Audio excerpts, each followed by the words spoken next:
మొదటి పత్రిక పేతురు రాసిన మొదటి పత్రిక 3వ అధ్యాయం 8వ వచనం. 1 Peter chapter 3 verse 8.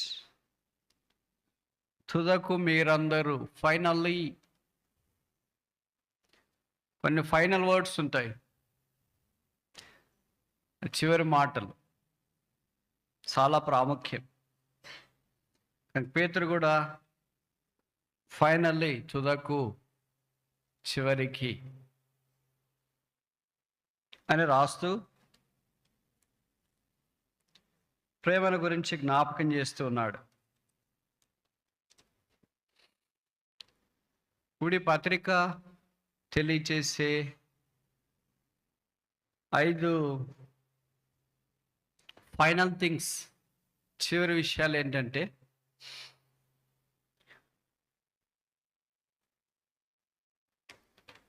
కొత్త నిబంధనలో యోహాను భక్తుడు దేవుని ప్రేమ గూర్చి ఎక్కువ రాశాడు. అందుకే ఆయన అపోస్టల్ ఆఫ్ లవ్, ప్రేమ అపోస్తలుడు అని పిలుస్తారు. పేతురు నిరీక్షణను గురించి ఎక్కువ రాశాడు, అందుకే అపోస్టల్ ఆఫ్ హోప్ అని పిలుస్తారు. పౌలు విశ్వాసం గురించి ఎక్కువ రాశాడు, అందుకే అపోస్టల్ ఆఫ్ ఫెయిత్, విశ్వాసపు అపోస్తలుడు అని పిలుస్తారు. ఇప్పుడు పేతురు అపోస్టల్ ఆఫ్ హోప్, నిరీక్షణ అపోస్తలుడు. అందుకే ఈ పత్రికలో నిరీక్షణ నిరీక్షణ నిరీక్షణ అనే పదాలు ఎక్కువ రాశాడు. బహుశా ప్రభు యందు నిరీక్షించుట అనే సంగతి కొత్త నిబంధనలు ఆయనకంటే ఎక్కువ తెలియదేమో వేరే వారికి. ఆయన అనుభవపూర్వకంగా దాన్ని ఎరిగాడు. యేసు ప్రభు శిష్యులు 12 మంది ఆరంభం మనకు తెలుసు. దాంట్లో 3 మాత్రమే కొత్త నిబంధనలో రచయితలుగా పరిశుద్ధాత్మ దేవుడు అనుమతి ఇచ్చినాడు. మిగతా 9 మందికి లేదు, ఎందుకో తెలియదు. పోనీ 3 గొప్పగా చదువుకున్న వాళ్ళేం కాదు, ఒక ఆయన బాగా చదువుకున్నాడు మీ మాదిరి, మిగతా 2 మామూలు వాళ్ళు. మొదటి వ్యక్తి మత్తాయి అండ్ స్టాటిస్టిషియన్, మొదటి సువార్త రాసిన కొత్త నిబంధనలు. రెండో వ్యక్తి యోహాను, ఆయన అంతేం చదువుకోలేదు, చేపలు పట్టేవాడు. ఆయన ఒక సువార్త, 3 పత్రికలు, ఒక ప్రకటన గ్రంథం 5 రాసేసాడు. మూడో వ్యక్తి final author of the disciple of Jesus Christ, పేతురు. పేతురు మొదటి పత్రిక, 2వ పత్రిక రాసినాడు. కనుక final author of the apostles of Jesus Christ is Peter. యేసు ప్రభు యొక్క అపోస్తులలో కొత్త నిబంధనలో ఆఖరి రచయిత పేతురని మనకు అర్థమవుతుంది. తుదకు దేవుడు ఆయన సమకూర్చి నిరీక్షణ అపోస్తులుగా మార్చినాడు. దేవుడు ఎలాగ చేస్తాడు చూడండి. తప్పైన వారిని, పొరపాటు చేసిన వారిని, దేవునికి దూరం అయిపోయిన వారిని దేవుడు వదిలేస్తే మన మాదిరి, ఐ హేట్ యూ అంటే I two, I abandon you అంటే ఐ టూ, ఐ డిస్కార్ యూ అంటే I two, I disown you అంటే ఐ టూ అంటే ఇక్కడ మీరు మిగులుతారో లేదో తెలియదు, కానీ నేను మాత్రం మిగలను. దేవుడు అబాండన్ థింగ్స్ని ఆయన తీసుకొని విడవబడిన, నిరాకరించబడిన, నిర్జనమైన వాటిని ఆయన తీసుకొని తిరిగి సానబెట్టి వాడుకుంటూ వచ్చినాడు. ఇప్పుడు మనం కొంటే మనకు విలువ తెలుస్తుంది కదా. యవనస్తుల కంటే సాధారణంగా అంత విలువ తెలియదు దేని గురించి, ఎందుకంటే వాళ్ళు ఇంకా ఇప్పుడు కొనే స్థితిలోకి రాలేదు కదా. వాళ్ళకు ఒకటి జీవితంలో విలువైంది తెలుసు. ఏంటది? కరెక్ట్ చెప్పండి. Mobile phone.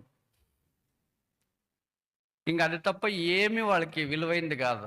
బండి బాగలేదంటే యాప్ ఆన్లైన్, బ్యాక్ ప్యాక్ బాగలేదంటే యాప్ ఆన్లైన్, ఇంకేది విలువైంది కాదు. అదే ఇంట్లో తల్లిదండ్రులు ఉన్నారనుకో, చిన్నది చెప్పు కూడా, ఇది పాడైంది, దీన్ని జాగ్రత్తగా ఇట్లాంటి మస్తు కొంటానులే, కొనలేదు కదా, నీకు విలువ తెలియదు. అదే బట్టలు, జాగ్రత్త ఇది చినిగిపోయినా ఇట్లా, అసలు ఇవి నేను కనుక వేసుకుంటున్నా, వేరే వాళ్ళు అయితే ఎవరు వేసుకో. విలువ తెలియదు కదా. వాళ్ళకి ఒకటే ఒకటి ఏం విలువ తెలుసు అంటే మొబైల్ ఫోన్ ఒక్కటే విలువ తెలుసు. అది కూడా కొనలేదు, కానీ దాంట్లో ఉన్న కంటెంట్, కాంటాక్ట్స్, దాన్ని బట్టి వాళ్ళకి విలువ తెలుసు. అందుకే అది పోయిందంటే పోయిందంటే పోగొట్టుకోదు, పొరపాటు కూడా పోగొట్టుకోదు. ప్రాణమన్నా పోతుంది కానీ అది పోదు. ఇంట్లో ఎక్కడైనా అటు ఇటు పెట్టినప్పుడు కనపడకపోతే ఆ కొన్ని నిమిషాలు ఎంత ఆతృతో, యేసు ప్రభు అప్పుడు చెప్పాను, నేను ఇప్పుడు వస్తున్నానమ్మా అని. ఇప్పుడు వద్దులే ప్రభు, మొబైల్ దొరికిన తర్వాత రా. అదే కొన్న తల్లిదండ్రులకు ఒక చిన్నది, ఒక పెన్ను కిందకి పడిపోయినా ఆ పెన్ను తీసుకోరా అంటే, ఇదేముంది తీసుకోరా, అది కూడా ఉపయోగపడుతుంది. అద్దాలు పడిపోయినాయి, తీసుకోరా, అది కూడా ఉపయోగపడుతుంది. ఏ చిన్నది కిందకి పడిపోయినా దాన్ని తీసుకొని వాడటానికి మనం ప్రయత్నం చేస్తాం, ఎందుకంటే కొన్నారు కనుక మీకు విలువ తెలుసు. అలాగే యేసుప్రభు వారు మనల్ని కూడా ఆయన రక్తం ద్వారా కొన్నాడు. మీరు ఒక పెన్నే పడేయరే, ఒక అద్దాలే పడేయరే, చెప్పులే వాడిన పడేయరే, మీ దగ్గర అంత నిరుపయోగకరంగా ఉన్నదే మీరు పడేయరే, మళ్ళీ దాన్ని వాడాలా, మళ్ళీ తిరిగి వాడాలా. ఈ మధ్యలో కాన్సెప్ట్ వచ్చింది కదా 5 Rs అని. ఆ 5 Rsలో ఒక R ఏంటంటే రీయూజ్. మిగతావన్నీ వేరే అన్నీ ఉన్నాయి, రీసైకిల్ అనేది, అవన్నీ. రీయూజ్ అనేది కూడా మరలా వాడండి. ఇండియా వాళ్ళకి మరలా వాడండి అని చెప్పాల్సిన పని లేదు, వాళ్ళు చేసే పనే అది. పాశ్చాత్య దేశాల వాళ్ళకి అలాగే చేయాలి. ఒకసారి వాళ్ళు వాడితే యూజ్ అండ్ త్రో. అలాగే వాళ్ళ నుండి మనకు వచ్చింది ఈ పెన్నులు, యూజ్ అండ్ త్రో పెన్నులు, యూజ్ అండ్ గ్లాసులు, యూజ్ అండ్ త్రో ప్లేట్లు, అవన్నీ ఫారినర్స్ నుండి వచ్చింది. వాళ్ళు ఏదైనా ఒకేసారి వాడతారు, తర్వాత పొరపాటును కూడా వాడరు. మనమేమో అదే గ్లాసు చినిగిపోయి కారిపోయేదాకా వాడతాం. మనకి రీయూజ్ చెప్పాల్సిన పని లేదు. మనం తెలియకుండా బైబిల్లోని చాలా సత్యాలు పాటిస్తుంటాం, అవసరమైనవి కాదు, అనవసరమైనవి. అలాగే ప్రభు కూడా మనల్ని రీయూజ్ చేసుకోవాలని కోరతాడు. అందుకే పేతురు పొంకిన, దూరం అయిపోయిన తిరిగి ఆయన్ని వాడుకున్న ఒక అపోస్తులుగా దేవుడు తయారు చేశాడు. Is a standing example how the amazing grace of God converts a denied person into dedicated disciple. ఒక ఉపేక్షించిన, బొంకిన ఒక శిష్యుని ఓ బలమైన అపోస్తులుగా ఎవరు తయారు చేయగలరు? మనుషులు చేస్తారా? భార్య చేస్తుందా? భర్త చేస్తాడా? పిల్లలు చేస్తారా? సమాజం చేస్తారా? Who will do that? Only Christ, who purchased us by precious blood. ఆయన రక్తం ద్వారా ఆయన కొన్నాడు కనుక ఆయనకు దాని విలువ తెలుస్తుంది. అందుకని తిరిగి ఆయన మనల్ని వాడుకోవాలని కోరుతున్నాడు అంటానికి పేతురు నిలువెత్తటి ఉదాహరణ, స్టాండింగ్ ఎగ్జాంపుల్. తుదకు దేవుడు పేతురును అలాగ వాడబడే పాత్రగా సిద్ధపరుస్తూ, రచయితగా తయారు చేస్తూ వచ్చిన. రెండవ చూస్తామా, 1 Peter chapter 2 verse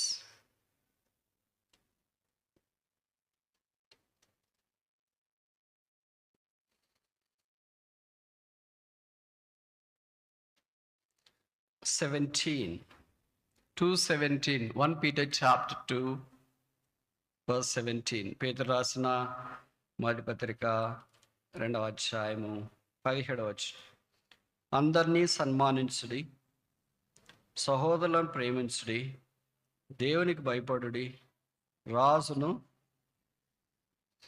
ఇది అనుభవం లేకుండా ఊరికి మనమది రాసిన కాదు, వాట్సాప్లో వచ్చిన మెసేజ్ కాదు ఇది. కొన్నిసార్లు వాట్సాప్లో కూడా మనకి మెసేజ్ వస్తే మనం తెలిసిన వాళ్ళకి, ఇష్టమైన వాళ్ళకి ఫార్వర్డ్ చేస్తుంటాం. ఇది అలాంటి మెసేజ్ కాదు, విత్ ఎక్స్పీరియన్స్. అందరినీ సన్మానించండి, హానర్ ఆల్. ఇది మనకు చేత అవుద్దా? మనకు కొంతమందినే సన్మానిస్తాం, ఇష్టమైన వాళ్ళంటే మనం సన్మానిస్తాం, ఇష్టం కాని వాళ్ళంటే సన్మానించము. సోదరులు ప్రేమించడు, దేవునికి భయపడు, రాజును సన్మానించడు. అండ్ చివరిసారిగా అందరి విషయమే కలిగిన పట్టింపును జ్ఞాపం చేస్తున్నాడు. Finally honour all, love all, fear God, honour the king. మూడవది 4:16. 1 Peter chapter 4 verse 16. 1 Peter 4:16. 1 Peter 4:16. ఎవడైనాను క్రైస్తవుడైనందుకు బాధ అనుభవించినడలా అతడు సిగ్గుపడక ఆ పేరును బట్టి ఏ దేవుని మహిమ పరచవలను. క్రైస్తవుడు అనే పేరు కొత్త నిబంధనలో 3 సార్లు ఉందని మనకు తెలుసు కదా. క్రిస్టియన్ అనేది ఆఖరిసారిగా ఇదే final mention of a Christian. ఆఖరిసారికి రాయబడిన సందర్భం ఏంటంటే సుఖము కాదు, బాధ, శ్రమ. ఈయన బాధ శ్రమ మార్చి మార్చి రాస్తున్నాడు. యేసుప్రభు యొక్క బాధను కూడా అలాగే రాసినాడు, ఆయన శ్రమను కూడా అలాగే రాస్తున్నాడు. కనుక మనకు కూడా ఆయన యేసుప్రభు యొక్క బాధను జ్ఞాపం చేస్తూ రాస్తున్నాడు అన్న సంగతి మనకు పరిచయం. క్రైస్తవుడు called to endure persecution, pain, suffering, sorrow, బాధ అనుభవించడానికి పిలువబడినవాడు. 4వది 1 Peter chapter 2 verse 21. 1 Peter 2:21. క్రీస్తు కూడా మీ కొరకు బాధపడి సుఖపడి కాదు, మీరు తన అడుగు జాడలేందో నడుచుకున్నట్లు మీకు మాదిరి ఉంచిపోయాను. Christ is our model. దేంట్లో? బాధలో. మనం బాధలు ఎవరైనా ప్రభుని గురించి చెప్పారనుకోండి, మనం ఏమంటాం, నీకు వస్తే తెలుస్తుంది ఆ బాధ అంట. నిజమే, అందరికి ఒకే రకమైన బాధలు ఉండకపోవచ్చు, చెట్టుకి తగిన గాలి ఉంటుంది. కానీ అందరికంటే ఎక్కువగా బాధపడింది యేసు ప్రభు వారే. ఆయన బాధలో మనం ఈ భూమి మీద విషయమంతా కూడా బాధపడట్లేదు. అంటే పొరపాట్లు చేసి బాధ కాదు ఇది. ఆయన గురించి రాసినారు, ఆయన పాపము చేయలేదు, పొరపాటు లేకుండా ఆయన బాధపడ్డాడు. ఇది 4వ ఫైనల్ స్టేట్మెంట్. 5వది ఆఖరి final statement. 1 Peter 5:4. 1 Peter chapter 5 verse 4.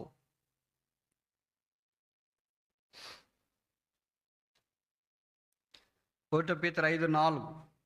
ప్రధాన కాపరి ప్రత్యక్షమైనప్పుడు మీరు వాడబారిన మహిమా కిరీటము పొందుదురు. మహిమ.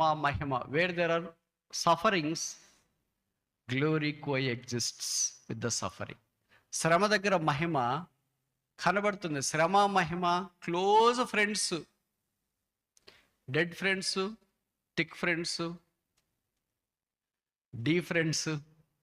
కానీ మనకు వాళ్ళిద్దరిలో ఒకళ్ళే కావాలనుకుంటాం, ఒకళ్ళు వద్దంటాం. అట్లా కుదరదు. మనకి ఎవరు కావాలనుకుంటాం? ఆ ఇద్దరు స్నేహితుల్లో మహిమ అనే స్నేహితుడు కావాలనుకుంటాం, శ్రమ అనే స్నేహితుడు వద్దు అని అనుకుంటాం. కానీ మహిమ శ్రమ కలిసి ఉన్నట్లుగా పరిశుద్ధాత్మ దేవుని ద్వారా పేతురు రాసిన ఈ సంగతులు మనకు జ్ఞాపకం చేయబడుతున్నాయి. కనుక ఫైనల్ క్రౌన్, మహిమా కిరీటం, చివరి కిరీటం ప్రభువారు మనకు అనుగ్రహించున్నాయి ఉన్నాడు. ఇవన్నీ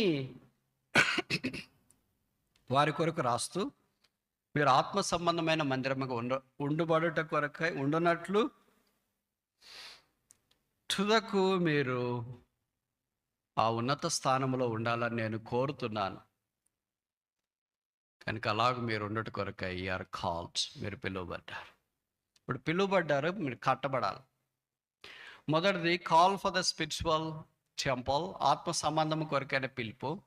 ఇప్పుడు రెండవది చూస్తాం, the conduct of the spiritual temple, ఆత్మ సంబంధమైన మందిరం యొక్క ప్రవర్తన.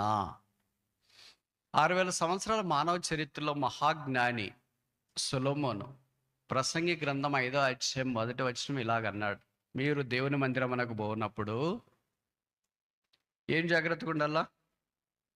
డ్రెస్ జాగ్రత్తగా ఉండండి అని చెప్పలే, మొబైల్ ఫోన్ జాగ్రత్త అని చెప్పలే, చెప్పులు జాగ్రత్త, ఎవరైనా స్పెషల్ మీటింగ్స్లో తీసుకుపోతారేమో అని. మనం ఏది జాగ్రత్త అనుకుంటామో అది అక్కడ చెప్పలేదు, మనం ఏది అజాగ్రత్త అనుకుంటామో అక్కడ చెప్పాడు, మీ ప్రవర్తన జాగ్రత్త. కనుక రెండవ ప్రాముఖ్యమైన సంగతి ఏంటంటే, the conduct the spiritual temple, ఆత్మ సంబంధమైన మందిరములో ప్రవర్తన చాలా ప్రాముఖ్యం. Our behaviour depends upon our belief. ఇంకోసారి చెప్పనా? Our behaviour depends upon our belief. The one I believed is strong enough operating in me, my behaviour will be strong enough to sync with him. నేను ఏ వ్యక్తిని అయితే నమ్మినానో ఆ వ్యక్తి నా హృదయంలో బలంగా పనిచేస్తుంటే ఆ వ్యక్తి కోరుకున్నట్లు నేను ప్రవర్తించడానికి అవకాశం ఉంది. ఆయన యేసుప్రభు. కనుక నేను యేసుప్రభుని నమ్మితే ఆయన ఎలా ప్రవర్తించినాడో నేను ఆయన వల్లే ఉండాలని ప్రవర్తిస్తా. ఇది సహజమే కదా. మన కుటుంబంలో చూస్తాం కదా, భార్య భర్త పిల్లలు ఉంటారు అనుకోండి. భర్త కానీ భార్య కానీ వారు కుటుంబంలో తగినట్లుగా ప్రవర్తించాలని కోరుతారు. బయట ఎలాగున్నా ఇంట్లో మాత్రం అమ్మకి తగినట్లు నాన్న, నాన్నకి తగినట్లు అమ్మ, వారిద్దరికి తగినట్లు పిల్లలు, పిల్లలకు తగినట్లు వాళ్ళిద్దరూ అందరూ అలాగుంటారు. కనుక there is a coherence existing in the family. కుటుంబంలో మంచి వాతావరణం ఏర్పడుతుంది. అలాగే దైవ మందిరంలో కూడా అలాంటి ప్రవర్ధన కలిగి జీవించడం చాలా ప్రాముఖ్యం. అందుకే ప్రవర్ధన గురించి పేతురు 5 విషయాలు ప్రస్తావించినాడు మొదటి పత్రికలో. అవన్నీ త్వరగా మీకు జ్ఞాపం చేసి ముగించడానికి ప్రయత్నం చేస్తాం. పేతురు రాసిన మొదటి పత్రిక 1వ అధ్యాయం 18వ వచనం. 1 Peter chapter 1 verse 18. 1 పేతురు 1వ అధ్యాయం 18వ వచనం. పితృపారంపర్యమైన మీ వ్యర్థ ప్రవర్ధనను విడిచిపెట్టినట్లుగా. మొదటిది ఏంటంటే వెయిన్ బిహేవియర్, వ్యర్థ ప్రవర్ధన. ఇది ప్రవర్ధనే కానీ వ్యర్థంగా ఉంటుంది. ఏంటి వ్యర్థ ప్రవర్ధన అంటే ఇక్కడ రాశాడు, పితృపారంపర్యమైన, మా అమ్మగారు ఇలాగ చేశారు, మా నాన్నగారు ఇలాగ చేశారు, మా అమ్మమ్మ ఇలాగ చేశారు, మా తాత ఇలాగ చేశారు, మా పూర్వీకులు ఇలాగ చేశారు. దైవికంగా చేసింది వేరే, అది మనం మాదిరి తీసుకోవచ్చు. అబ్రహాం వలె, ఇస్సాక్ వలె, యాకోబు వలె, మోషే వలె ఇలాగుంటే మనం దాన్ని మాదిరిగా తీసుకోవచ్చు. కానీ అది ఆధ్యాత్మికమైన మాదిరి కాదు. అదొక సాంప్రదాయం, అదొక నియమం, అదొక కట్టడ. అది వారికి నచ్చింది, వారు అలాగ చేయాలనుకున్నారు. బహుశా ఆ దినాలు అలాగ చేసారేమో. ఇప్పుడు కూడా మనం ఏమంటామంటే అప్పుడు చేసారు కదా, ఇప్పుడు కూడా అలాగే చేస్తామంటారు. ఇలాంటి దాంట్లో చాలా ఉన్నాయి. నేను ఇప్పుడు అన్నీ ఇక్కడ చెప్పను, కొన్ని కూడా చెప్పాలనుకోవట్లేదు. కానీ దాంట్లో ఊరికే పైన మాత్రం నేను చెప్పడానికి ప్రయత్నం చేస్తా. ఉదాహరణకి వాస్తు, తర్వాత దినములు, తర్వాత మూఢనమ్మకాలు, తర్వాత పెళ్ళిళ్ళ శుభకార్యాలకు ముహూర్తాలు. ఇవన్నీ కొంతమంది సేవకులు చెప్తుంటారు. ఇరుపక్షాలు, పెళ్లి కూతురు తరపున వాళ్ళు, పెళ్లి కూతురు తరపున వాళ్ళు మాట్లాడుకొని పంచాంగం చూసి ముహూర్తం చేసుకొని పేర్లు కుదిరినాయి లేదా దినాలు కుదిరినాయి లేదని మా దగ్గరకు వచ్చి, బ్రదర్ ఫలానా రోజు పెళ్లి చేయండి అని అంటారు. ఆ రోజు మనకు కుదరకపోతే వేరే దగ్గర పోయి పెళ్లి చేసుకుంటారు. ఎందుకు రోజులో వాళ్ళు రాజీ పడలేకపోయారు బ్రదర్, ఒక రోజు మార్చుకోవచ్చు అంటే అయ్యి దానికి పెద్ద స్టోరీ ఉంది బ్రదర్ అంటారు. చెప్పండి ఏ స్టోరీ అంటే, లేదు పంచాంగం చూసారు ఆ రోజు చేసుకోమన్నారంటే, లేకపోతే నిలవదంట అన్నారు. మరి వేరే రోజు అయితే నిలవదంటారు అన్నారు, మరి ఆ రోజు చేసుకున్నారు. కొంతకాలం అయిపోయిన తర్వాత వాళ్ళు నిలవలేదు, ఏ ప్రాబ్లమ్స్ వచ్చినాయి అని అంటే, దినం నిలబెట్టిందా? పంచాంగం నిలబెట్టిందా? అలాగైతే లోకంలో ఇన్ని డివోర్స్ ఎందుకు? దాదాపు చేసుకునే వాళ్ళు మన భారతదేశం సంగతి చెప్తున్నా. సనాతన దేశంలో చేసుకునే వాళ్ళంతా చాలామంది వీటి మీద ఆధారపడి చేసుకున్నారు అనుకో. మరి చాలా విడాకులు వచ్చినాయేంటి? చాలా భార్య భర్తలు దూరంగా ఉన్నారేంటి? వాళ్ళు బ్రతికున్నా కూడా ఎవరిదాన్ని వాళ్ళు ఉన్నారేంటి? ఏమైంది ముహూర్తం? ఏమైంది గ్రహ బలం? ఏమైంది పలానా పలానా బలం? అంటే ఏం పని చేయలేదేమో. అంటే మనుషుడు మనిషే. ఇవి పితృపారంపర్యమైన వ్యర్థమైన ఆచారాల్లో కొంతమంది ఉన్నారు. ఇంకా వారు రక్షణ పొందినారు, దానికి వారు చాలా 5G కవరింగ్ కోటింగ్ ఇస్తారు. అయ్యో బ్రదర్ మాకేం ఇష్టం లేదు కానీ అవతలోళ్ళకి ఇష్టం అంటారు. వాళ్ళు ఏమంటారు, మాకేం ఇష్టం లేదు కానీ అవతలోళ్ళకి ఇష్టం బ్రదర్. సరే అవతలోళ్ళు యూతులోళ్ళు మా దగ్గరికి రండి మేము చెప్తాం కదా. అట్లా రారు. అంతా ఫిక్స్ అయిన తర్వాత వస్తారు వీళ్ళ దగ్గరికి. వచ్చి పలానా రోజే, పలానా సమయంలోనే, పలానా సంగతిలోనే కావాలా అని. అలా వివాహం ఒక్కటే కాదు, వాస్తు కూడా. ఇల్లు కట్టేటప్పుడు నేను ఎప్పుడు చెప్తూనే ఉంటా, వాస్తు ఇల్లు కడితే బాగా పైకి ఎదిగొస్తారంటే, మరి 100 కోట్ల పై జనాభా ఉన్న దేశంలో ఇంత పేదరికం ఎందుకు వచ్చింది? వాస్తా? ఏమైపోయావు వాస్తు? ఉత్తరాన ఉన్నావా, దక్షిణాన ఉన్నావా, తూర్పున ఉన్నావా, పడమర ఉన్నావా, ఏ మూలకున్నావు? ఇల్లు కట్టేవాళ్ళంతా దాదాపు అదే వాడి కడతా ఉంటారు కదా. మరి ఇంట్లోకి పోయిన తర్వాత ఎందుకు వారికి కలిసి రాలేదు? ఎందుకు వారు ధనవంతులు కాలేదు? ఎందుకు రోగాలు వస్తున్నాయి? ఎందుకు వారికి ప్రియమైన వారిని రోగాల్లో కోల్పోతున్నారు? ఇంకొక పాయింట్ చెప్తా, మీరు కరెక్ట్గా సూటిగా జవాబు చెప్పండి. చెప్తారా లేదా? చెప్తారంటేనే నేను అడుగుతా. ఓకే, ఇప్పుడు నేను కరెక్ట్ క్వశ్చన్ అడుగుతా, మీరు కరెక్ట్ జవాబు చెప్పాలా. వాస్తు ప్రకారంగా ఇల్లు కట్టిన వాళ్ళ ఇంట్లోనికి కరోనా పోయిందా పోలేదా? Yes or no? పోయిందా? వాళ్ళకు కూడా కరోనా వచ్చిందే, చనిపోయారా? అంటే ఇప్పుడు ప్రాబ్లం ఎవరిది? కరోనాది కదా. దానికి వైరస్కి తెలియదు. Virus why do you go to that place? వాళ్ళు వాస్తు ప్రకారం కట్టారమ్మా, నువ్వు అటు పోవద్దు బుల్లి తల్లి. వాస్తు ప్రకారం కట్టిన వాళ్ళు ఉన్నాం, అలాంటి వాళ్ళు అందరి దగ్గరికి రా. అక్కడికి ఎందుకు పోయావు? వాస్తు ప్రకారం కట్టారు, పద్ధతి ప్రకారం కట్టారు, చాలా సనాతన సాంప్రదాయ ప్రకారం కట్టారు, అన్ని కట్టారు. ఎందుకు పోయావమ్మా అక్కడికి? అట్లా పోకూడదమ్మా, సరేనా? అంటే ఒక మనిషి 8 అడుగులు లేదా 5 అడుగుల మనిషికి వాస్తు తెలుస్తుంది, దాని ప్రకారం ఫాలో అవుతున్నాడు.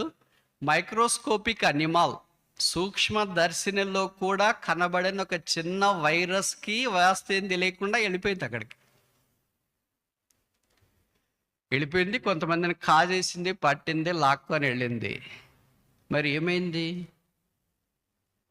నేను చెప్పే మాటలు మీకు అర్థమవుతున్నాయి కదా. విచిత్రం ఏంటంటే వినేదాకా వింటారు, బయటికి వెళ్ళిన తర్వాత ఆ బ్రదర్ మస్తుగా చెప్తాడు, అన్ని పాటించాలంటే ఏడవుతుంది బ్రదర్. కొంతమంది విచిత్రం ఏమో తెలుసా, పాశ్చాత్య దేశంలో ఉన్న మనవాళ్ళు కూడా అక్కడి నుండి ఇక్కడికి ప్లాన్ వేసి పంపిస్తారు, ఇది వాస్తు ప్రకారం ఉందో లేదో కనుక్కుంటారు. కొన్ని కోట్లు పెట్టి కడుతున్నాం ఇక్కడ, కిటికీ ఏ వైపు పెట్టాలా, ఇంకా వంటగది ఏ వైపు పెట్టాలా, ఎలాగ అక్కడ కనుక్కోండి ప్లాన్ వేసి పంపిస్తుంటారు.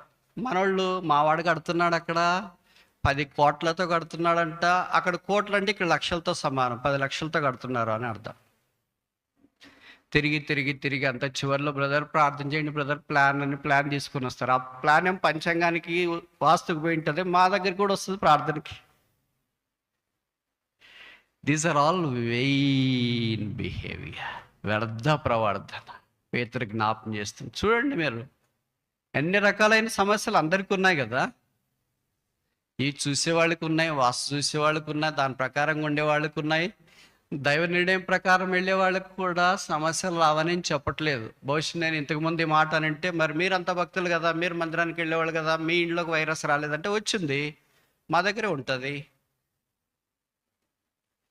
కానీ బైబిల్లో రాయబడింది, మీలో ఉన్నవాడు లోకంలో ఉన్నవానికంటే గొప్పవాడు. He that is in you is greater than he that is in the world. లోకంలో చాలా, ఒక వైరస్సే కాదు, ఎన్నో వైరస్లు ఉన్నాయి. రోజు సాతాను మా మీద దాడి చేస్తూనే ఉంటాడు. అనారోగ్యం వస్తుంది, ఇబ్బందులు వస్తాయి, పేదరికం వస్తుంది, పోరాటం వస్తుంది, దుఃఖం వస్తుంది, వేదన వస్తుంది, కృంగదలు వస్తుంది. ఇవన్నీ వస్తాయని యేసుప్రభువే మొదటే చెప్పినాడు యోహాను సువార్తలో, ye shall have tribulation in the world but be of good cheer, I have overcome the world. లోకంలో మీకు శ్రమ కలుగునైనా ధైర్యం తెచ్చుకోండి, నేను లోకమును జయించి ఉన్నాను.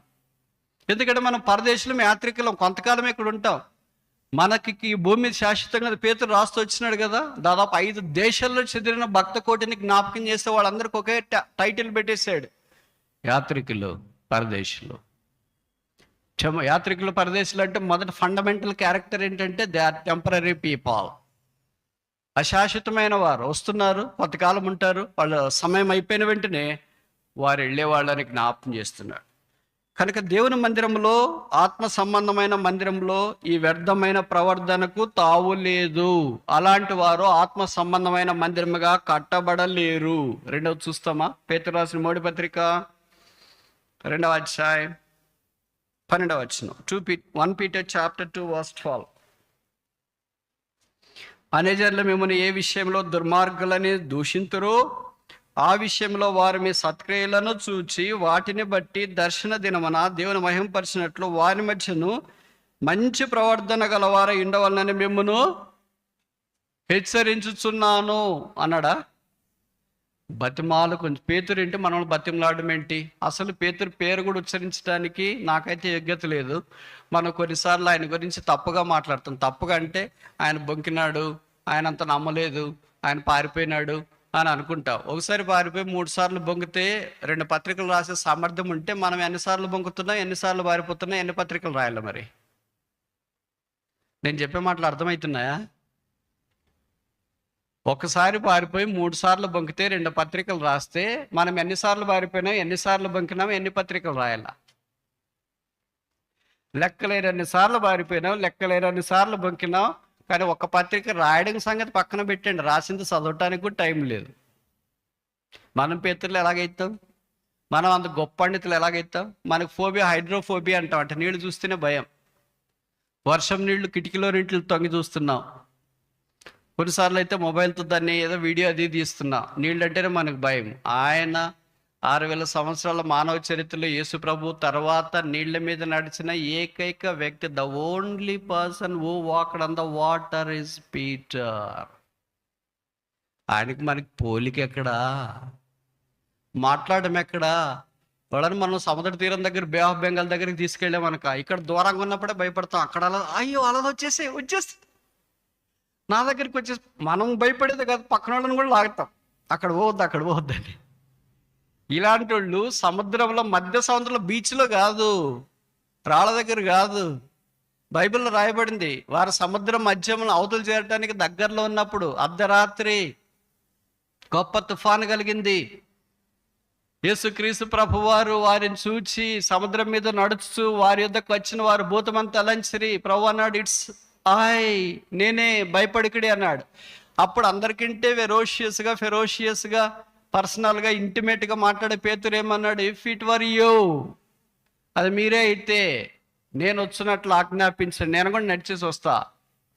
భూతం దగ్గరికి ఎవరైనా నడిచిపోతారా? మరి ఏమైండారు? యేసు ప్రభు దేవుడని నేను గుర్తించినాడు. యేసే నా యజమానుడే, నా ప్రభువే, నేను ఎవరిని సేవిస్తున్నాను, ఎవరు పిలిపిన్నాను, ఆయనే. కనుక ప్రభు అన్నాడు, కమ్, వచ్చేయి. ఒకవేళ ప్రభు మన మళ్ళీ కమ్ అన్నాడు అనుకో, సముద్రం మీద తుఫాను చేత దోణి కొట్టుమిట్టాడుతున్నప్పుడు మనమేమంటాం? వచ్చేస్తానండి ప్రభు, అక్కడే ఆగంటామా? అని వాడు చేయొద్దండి. చెప్పండి, ఏమంటాం మనం? ఆ అబ్బాయి మెస్తుంది ప్రభు, మీరు ఇక్కడికి రండి, వెయిట్ చేస్తాం. నేను అక్కడికి రావాలంటే మీరు ఇక్కడికి రండి అంటే, మేము వచ్చేది వద్దు, నువ్వు వచ్చేది వద్దు, నువ్వు వాడే ఉంటావు, మేము ఇక్కడ ఉంటాం. పేతురు అలాంటి వాడు కాదు. అంటే అర్థం ఏంటంటే, is such a courageous man, blasted person with courage. సముద్రంలో పక్కన కూడా చెప్పిన, రే ఇది సముద్ర తీరం, మనం రోజు చేపలు బట్టి దగ్గర అక్కడ అనుకుంటున్నాం, ఒడ్డు దగ్గర అనుకుంటున్నాం, ఏదో దొక్కితే బయటికి రావడానికి. ఇది మధ్య సముద్రంలో ఉన్నాం, దొక్కితే ఇంక అంతే. నువ్వు ఏమన్నాడు? సిస్టర్ వచ్చి ఆడవటానికి కూడా ఉండదు, మీ అత్తగారు కూడా వచ్చి ఆడవాడు, పర్వాలేదా? But a man of exceptional courage. ప్రభు మీద ఆయనకు అంత నమ్మకం ఉంది, సముద్రం మీద కాదు, తన ప్రాణం మీద కాదు. అందుకని ఆయన యొక్క ప్రవర్తన ఇతరులు కూడా చూచి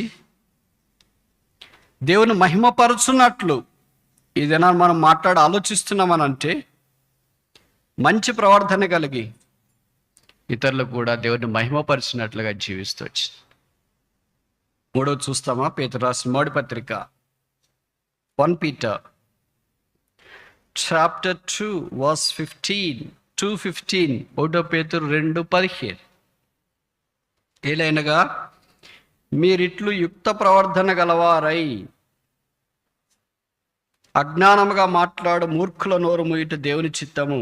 యుక్త ప్రవర్తన గలవారై అని తెలుగు బైబిల్లో పైన 2 వేసి కింద రాశారు.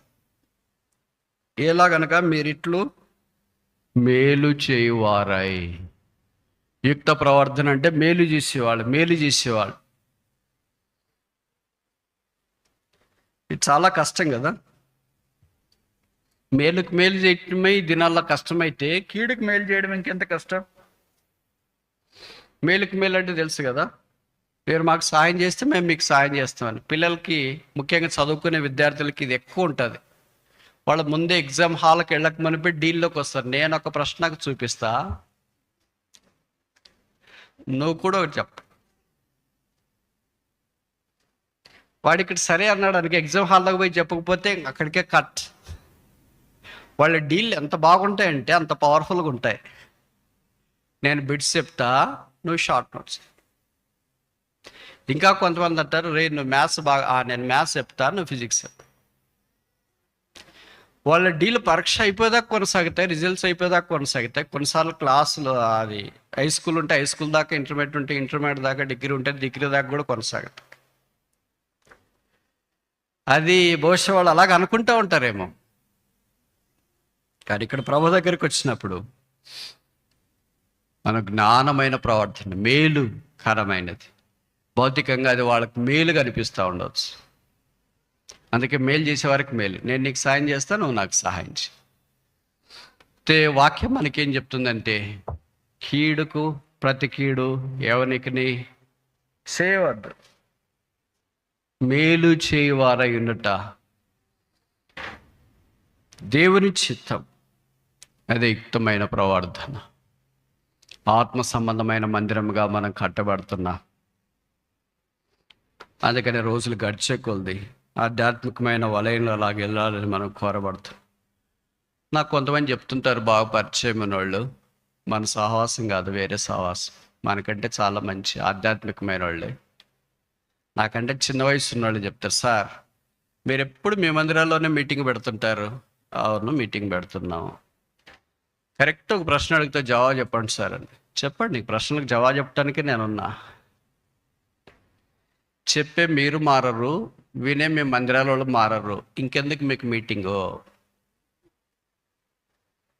కరెక్టా కాదా? ఇది తప్పన్నోళ్ళు చేయొద్దండి. నేను చెప్పిన ప్రశ్న అర్థమైందా మీకు?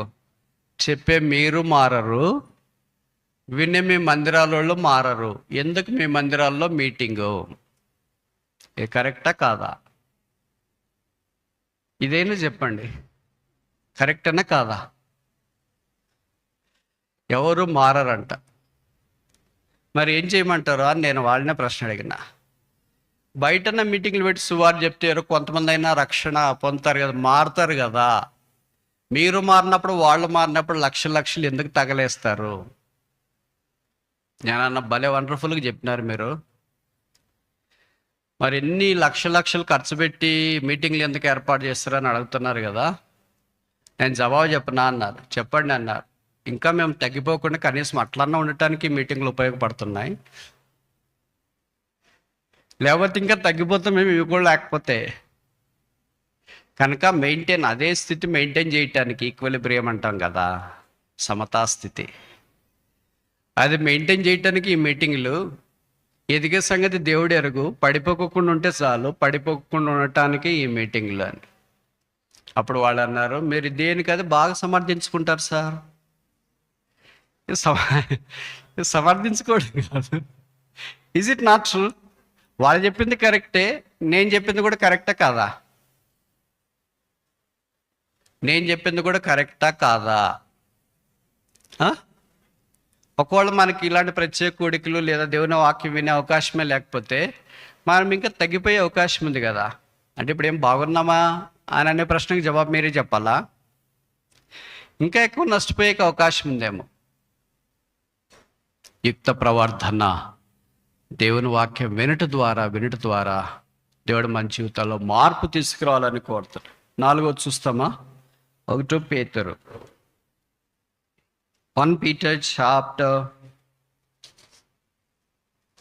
4, chapter 3 verse 2. పేతురు రాసిన మొదటి పత్రిక 3వ అధ్యాయం 2వ వచనం. అందువలన వారిలో ఎవరైనాను వాక్యమునకు అవిధేయులైతే వారు భయంతో కూడిన మీ పవిత్ర ప్రవర్ధన చూచి వాక్యము లేకుండానే తమ భార్యల నడవడం వలన రాబడవచ్చును. 3వ అధ్యాయం 1వ వచనం. అటువలే స్త్రీలారా, మీరు మీ స్వపురుషులకు లోబడి ఉండుడి. ఇది నేను చెప్పను, ఎందుకంటే అకేషన్ కాదు కదా. కానీ ఇక్కడ ఏం రాసినాడంటే పవిత్ర ప్రవర్ధన. భార్య భర్తల గురించి ఇది ఫైనల్ డీటెయిల్ అకౌంట్ బైబిల్లో. ఇంకా తర్వాత కనపడదు ఇంత విస్తారంగా. భార్య ఎలాగుండాలో, భర్త ఎలాగుండాలో, వారి కుటుంబాన్ని దేవుడు ఎలాగ సిద్ధపరుస్తున్నాడు అనేది చివరిసారికి పేతురు రాస్తాడు. అంతకుముందు మనకు తెలుసు పౌలు రాసిన ఎఫెసీ పత్రికలో. పేతురు ఈ పత్రికలో రాస్తూ అబ్రహాం పేరు ఆఖరికి ఇక్కడే రాయబడింది కొత్త నిబంధనలో 3వ అధ్యాయం 6వ వచనం. ఆ ప్రకారం శారా అబ్రహామును యజమానుడని పిలుచుచు అతనికి లోబడి ఉండెను. పవిత్ర ప్రవర్తన అంటే ఏంటి? ఇక్కడే రాశారు కదా 2వ వచనంలో, వాక్యమునకు అవిధేయులైతే వారికి ఏం చేయాలంట? లోబడచ్చు. అవిధేయులకి ఎలాగ లోబడాలి బ్రదర్? విధేయులకైతే లోబడవచ్చు, కానీ అవిధేయులకి ఎలాగ లోబడాలా? మరి ఆ కాంటెస్ట్లోనే ఈయన రాశాడు శారా అబ్రహామును గురించి. ఆఖరి ప్రస్తావన ఇదే అబ్రహామును గురించి. కనుక విధేయతను గురించి అబ్రహాము కంటే ఇంకెవరు ఎక్కువ పాత నిబంధనలో మాట్లాడలేరు. కొత్త నిబంధనలో విధేయతకు వచ్చేటప్పటికి యేసుప్రభు కంటే ఇంకెక్కువ ఎవరిని గురించి మాట్లాడటానికి కుదరదు. బైబిల్లో చెప్పబడింది కొత్త నిబంధనలో, జీసస్ వాజ్ ఒబీడియంట్ ఈవెన్ అంటూ the death of the cross. శిలువ మరణం దాకా ఆయన విధేయత చూపించినాడు. అదే మనకు అబ్రహాం యొక్క విధేయతను జ్ఞాపకం చేస్తుంది. అబ్రహాం ఇస్సాకును మోరియా పర్వతం మీదకి తీసుకుని వెళ్ళి ప్రభుకు అర్పించాలని దేవుడు ఆజ్ఞాపించినప్పుడు అబ్రహాం యొక్క విధేయత పరాకాష్ఠ అక్కడికి చేరింది. అందుకే దేవుడు అబ్రహాం ప్రత్యక్షమే, అబ్రహమా అబ్రహమా ఈ చిన్నవాడిని మీద చెయ్యి వేయకము, ఇందువలన నీవు దేవుడికి భయపడవాడు అని నేను ఎరగొతున్నాను. Where there is obedience there is fear of God. Where there is no obedience there is no fear of God. కొంతమంది చెప్తారు నేను దేవుడికి చాలా భయపడతాను, but no obedience, that is not. Where there is a fear of God, there is obedience. Where there is obedience, there is fear of God. As the coin has the both sides both valid, this has both sides both valid. ఈ రెండు ఉన్నప్పుడు, విధేయత ఉన్నప్పుడు, దేవునికి భయం ఉన్నప్పుడు, మూడోది ఏం జరుగుతుందంటే దేవుడు అబ్రహాంతో అన్నాడు, నేను నిన్ను ఆశీర్వదించి. ఎలాగ ఆశీర్వదిస్తాను? ఆకాశపు నక్షత్రం వలె, భూమి మీద ఇసుక రేణువుల వలె ఎవడనో లెక్కింపనంతగా దేవుడు ఆశీర్వదిస్తాడు. కనుక పవిత్ర ప్రవర్తన మనల్ని అలాంటి ఆశీర్వాదంలోనికి తీసుకొని వస్తుంది. అనేకసార్లు దీంట్లోనికి మనం రాక, పవిత్రమైన ప్రవర్తన అనుభవించలేక నష్టపోయాం. అందుకే ఈ వాక్యంలో రాయబడుతూ వచ్చింది. కొంతమంది అంటారు కదా, లేదా వాళ్ళు మనవి కూడా చేస్తారు, ఎప్పుడైనా మా లాంటి వాళ్ళ దగ్గరికి వచ్చి, బ్రదర్ మేము రక్షణలో ఎదుగునట్లు మా కొరకు ప్రార్థన చేయండి అని. నిజంగా రక్షణ పొందిన తర్వాత ఎదగాలని అందరికీ ఆశ ఉంటుంది. కొన్నిసార్లు ఎదిగే మార్గం తెలిసి కానీ చేతగాక ఎదగలేకుండా ఉంటాం. కొన్నిసార్లు తెలియక ఎదగకుండా ఉంటాం. నేను ఇప్పుడు పేతురు రాసిన పత్రిక ద్వారా రక్షణలో ఎలాగ ఎదగాలో ఒక వచనం మీకు చూపించడానికి ప్రయత్నం చేస్తా. మీకు ఇష్టమైతే, ఎవరైనా రక్షణలో ఎదగాలని ఆశ కలిగి ఉంటే, అలాంటి వాళ్ళు మేము అలా ఉండటానికి ప్రయత్నం చేస్తాము, ఆ వచనం మాకు కూడా కావాలంటే మీరు చూడవచ్చు. పేతురు రాసిన మొదటి పత్రిక 2వ అధ్యాయం 1 Peter chapter 2.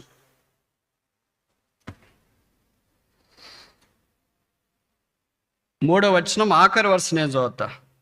క్రొత్తగా జన్మించిన శిశువులను పోలిన వారై నిర్మలమైన వాక్యమును పాల వలన రక్షణ విషయంలో ఎదుగు నిమిత్తము, గ్రోయింగ్ ఇన్ ద సాల్వేషన్, రక్షణలో ఎదగాల.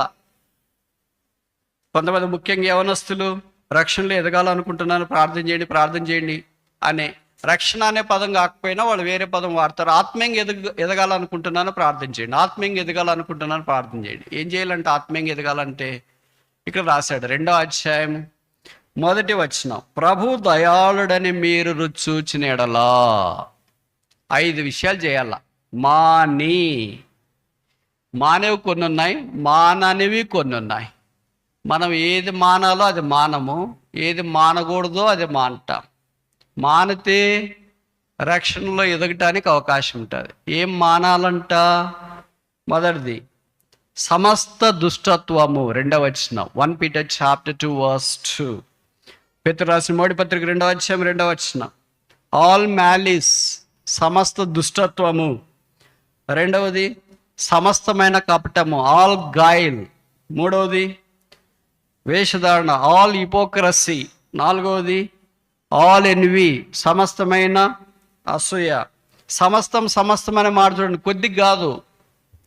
కొద్దిగా దుష్టత్వము, కొద్దిగా అసూయ, కొద్ది కపటము, కొద్దిగా వేషధారణ మానండి అంటే పర్లేదు. సమస్తం అంటే సమస్త దూషణ మాటలు మాని. ఇవన్నీ ఎప్పుడు మానుతాము? మొదట క్లాస్ పెట్టాడు, ప్రభువు దయాళుడని రుచి చూచినడలా.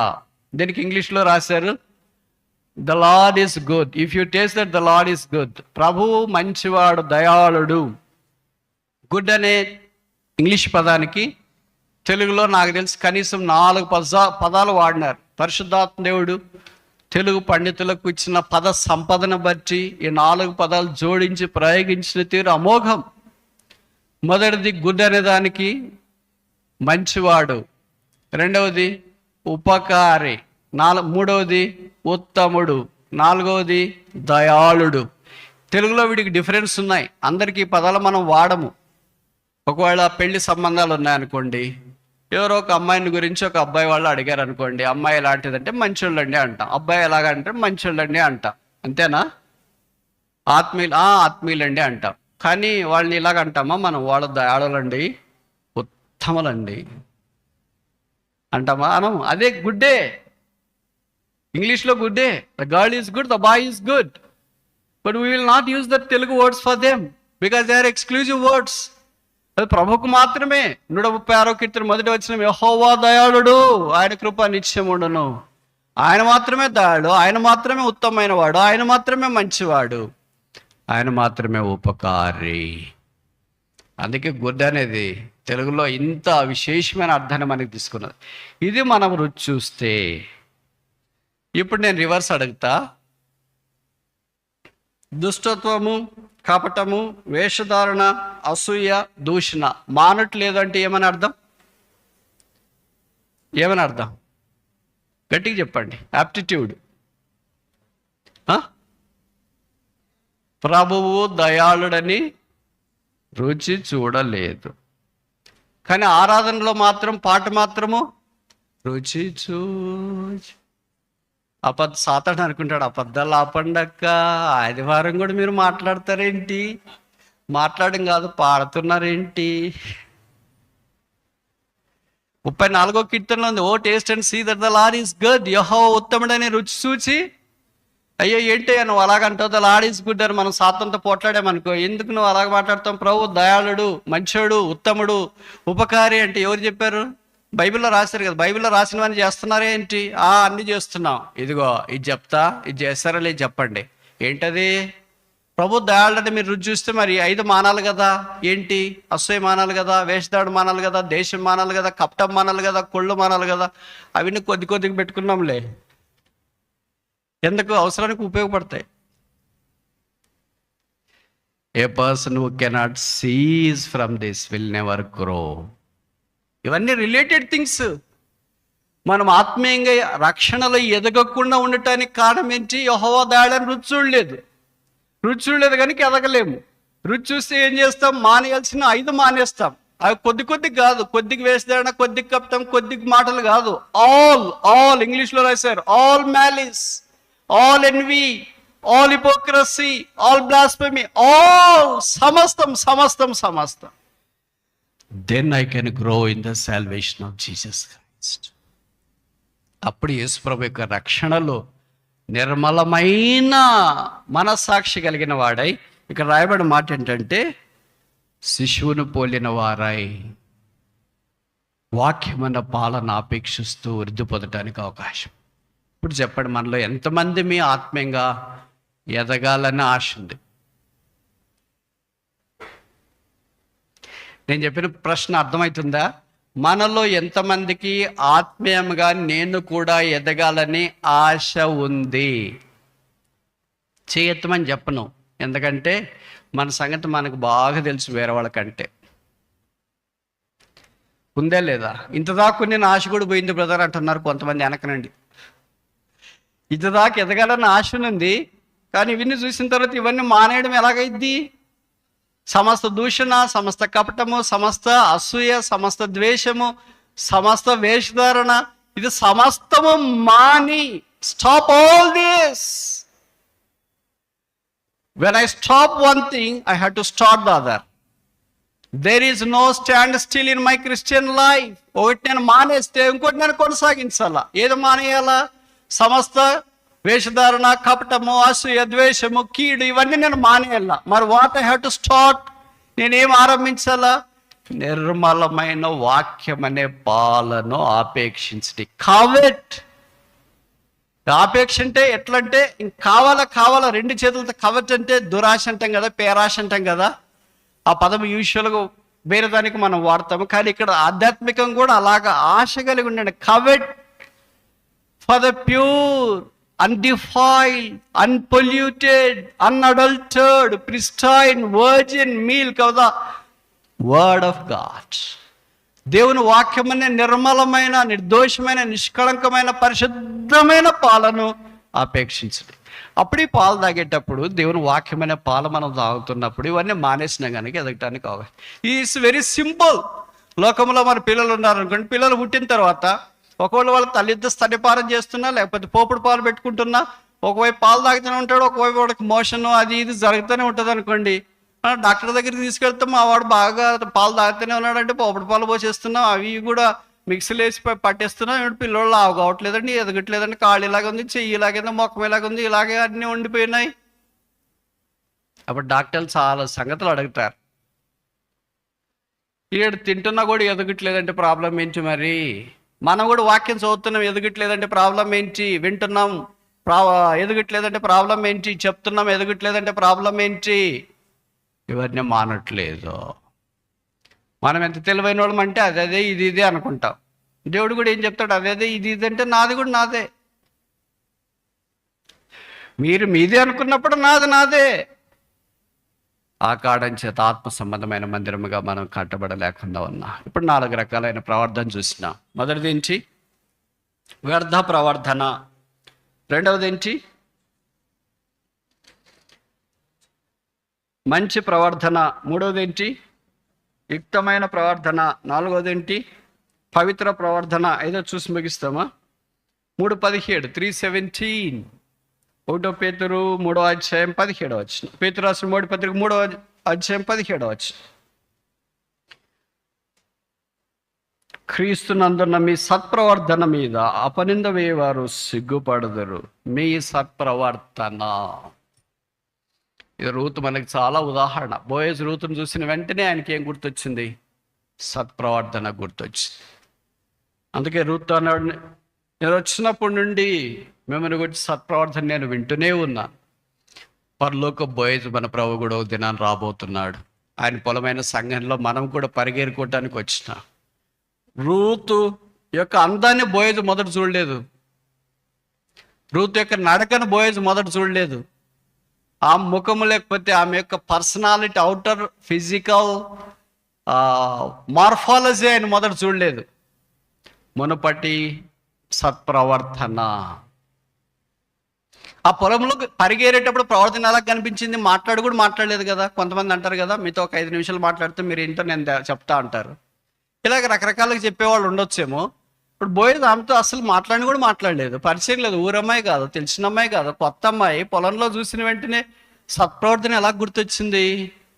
బోయేజు ఎలాగైతే రూతు యొక్క సత్ప్రవర్తన గుర్తించగలిగినాడో, మన పరలోక బోయేజని యేసుప్రభు వారు కూడా ఆయన పొలమైన దేవుని మందిరములో పరిగేరుకునేటట్లుగా చిన్న చిన్న పనులు చేస్తున్న మన ప్రవర్తన కూడా ప్రభు చూస్తున్నాడు.